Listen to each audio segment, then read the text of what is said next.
Bolsonaro, ele é interessante, né? Quando a gente analisa, né, alguém, quer dizer, você nota alguns tipos de capacidade, alguns tipos de inteligência e ausência de outros tipos de inteligência, né? Ninguém tem todos, evidentemente. Bolsonaro, ele é muito burro para algumas coisas, não tem a menor dúvida.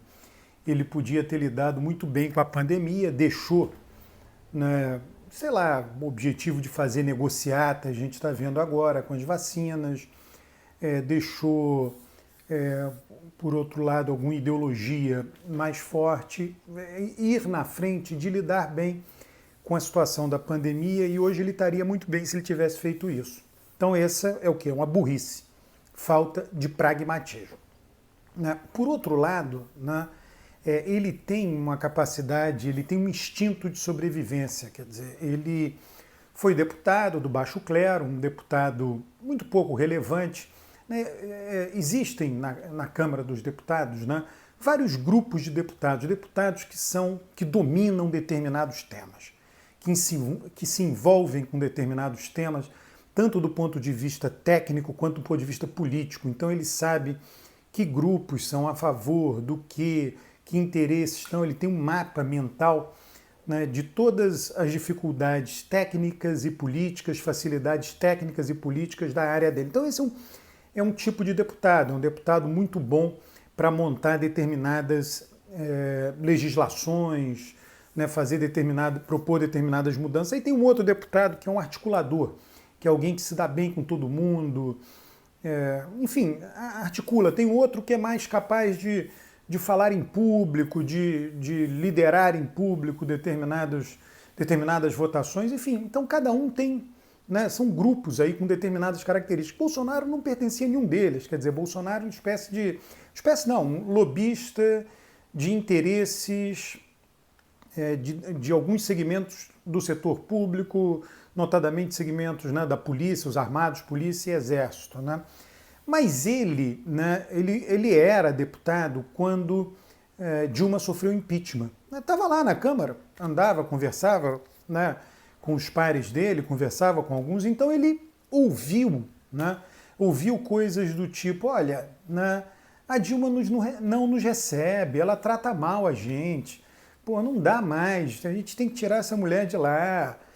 A Dilma não atende nossas emendas. Então ele ouviu isso estava lá, é o ambiente que ele viveu. Então ele sabe, né, o que fazer para evitar o impeachment, né, do ponto de vista de um deputado.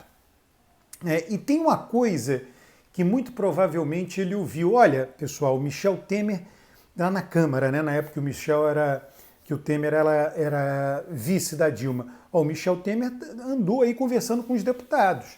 Né? Não sei se você viu a notícia, ontem teve uma reunião ministerial, Mourão, o vice, Hamilton Mourão, há muito tempo não participava de nenhuma reunião e foi convidado para a reunião de ontem.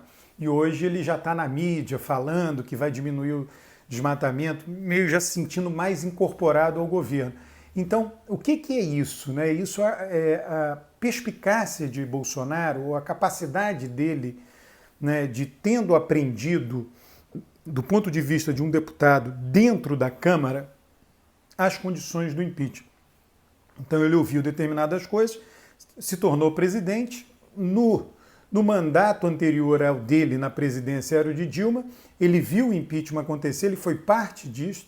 Ele votou, nós sabemos, todo mundo sabe, fez aquele voto absurdo de elogiar o comandante, o torturador Ustra, né, brilhante Ustra, e ele sabe como aconteceu aquilo, né? E aí ele, como presidente, ele toma algumas medidas para evitar que aquilo se repita com ele.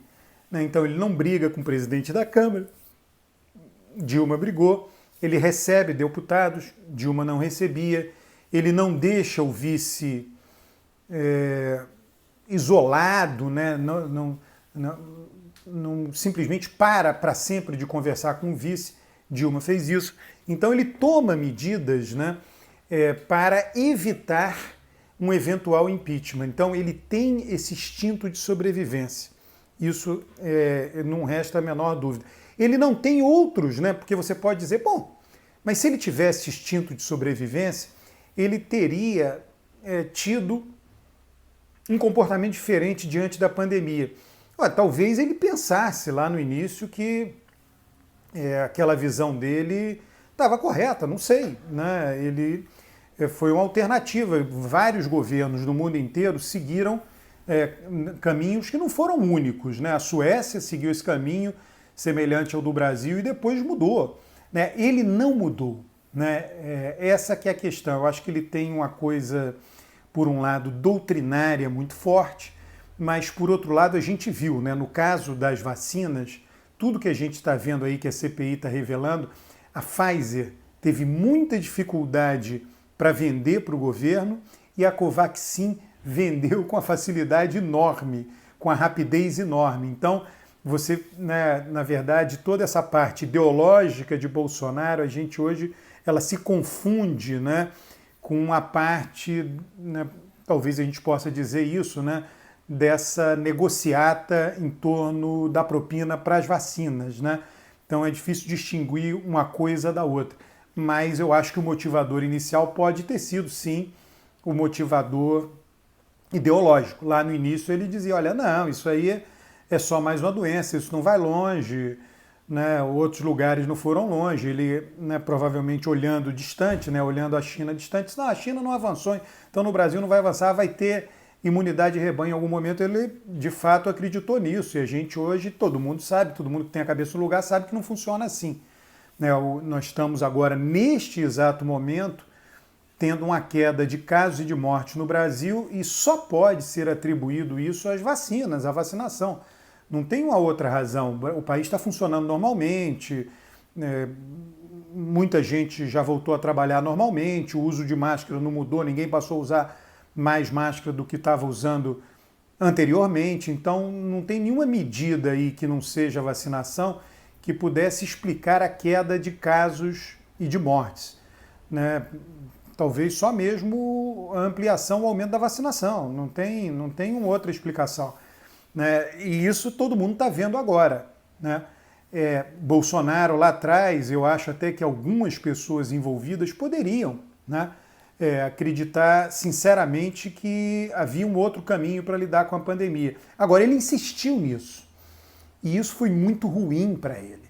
Foi muito ruim para a imagem dele, foi muito ruim para esse peso que ele amarrou no pé dele, o peso das mortes, o peso de lidar mal com a pandemia, da irresponsabilidade. Foi muito ruim para a economia, está sendo muito ruim para a economia, retardando enormemente uma eventual retomada e, não sei, né, se retardando ou até mesmo comprometendo uma real retomada, né? Já há sinais aí de, quer dizer, no caso norte-americano, se os Estados Unidos aumentam a taxa de juros, lá o Fed, né, o Banco Central dos Estados Unidos aumenta a taxa de juros, isso é muito ruim para nós. Eu não sei se você viu ontem, o dólar deu um salto, ele estava ali em torno de 5, né?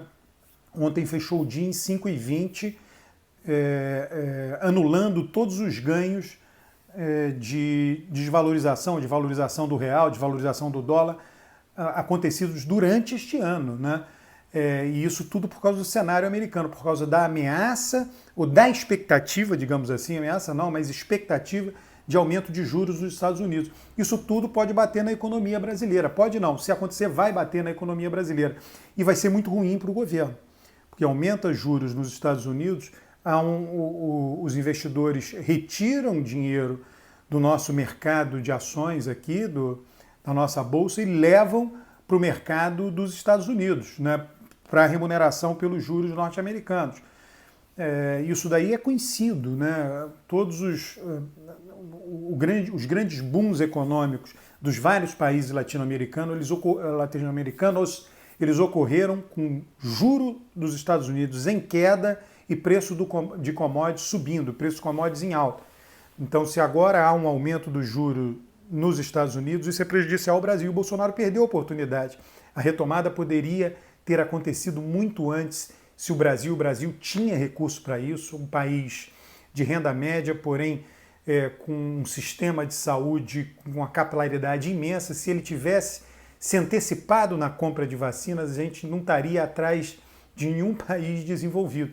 Então tudo isso foi erro dele, né? Agora, tem uma coisa que ele corrigiu ou passou a errar menos, que é esse relacionamento com a Câmara dos Deputados, dificultando enormemente a possibilidade de impeachment. Um grande abraço, eu agradeço. Você está aqui no canal, peço que você comente os vídeos, curta os vídeos, divulgue o canal e traga mais gente para cá. Um grande abraço.